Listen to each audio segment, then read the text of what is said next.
అంబేద్కర్ విగ్రహానికి నిప్పు పెట్టిన ఘటనలో వాస్తవాలు వక్రీకరిస్తున్నారన్నారు మాజీ డిప్యూటీ సీఎం నారాయణస్వామి. ఈ ఘటనలో సతీష్ నాయుడిని నిందితుడిగా చేర్చడాన్ని వ్యతిరేకిస్తున్నామన్నారు.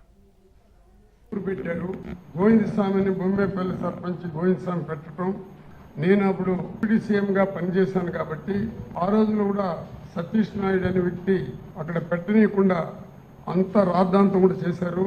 ఇప్పుడు ఏ విధంగా మాట్లాడుతున్నారంటే గోవిందస్వామి కూడా తెలుగుదేశం నుంచి వచ్చినోడే, మా పార్టీ నుంచి పోయినాడు, ఆయన ఉపయోగించుకున్నారని ఒక మాట నిన్న మొన్న మాట్లాడుతున్నారు. ఆయన వైఎస్ఆర్ పార్టీలో చేరటం, ఆయన కూడా ఎస్సీ కమ్యూనిటీకి సంబంధించిన అతను సర్పంచ్ అయినాక నా సమక్షంలోనే చేరడం జరిగింది. అంబేద్కర్ విగ్రహాలు పెడతారు, అంబేద్కర్ విగ్రహం పెడతామంటే ఖచ్చితంగా కూడా పెట్టకూడదని ఒక ఎక్కువగా తొందర పెట్టించాడు సతీష్ నాయుడు అయిన అతను. అదేవిధంగా మొన్న అంబేద్కర్ విగ్రహం కాల్చినారు అనేది మీకు అందరికి కూడా తెలిసిన విషయమే. మేము ఆ రోజు కూడా ఏం డిమాండ్ చేసినామంటే సతీష్ నాయుడు అనే అతను మొదటి నుంచి కూడా దీనికి అబ్జెక్షన్ పెడతా ఉన్నాడు.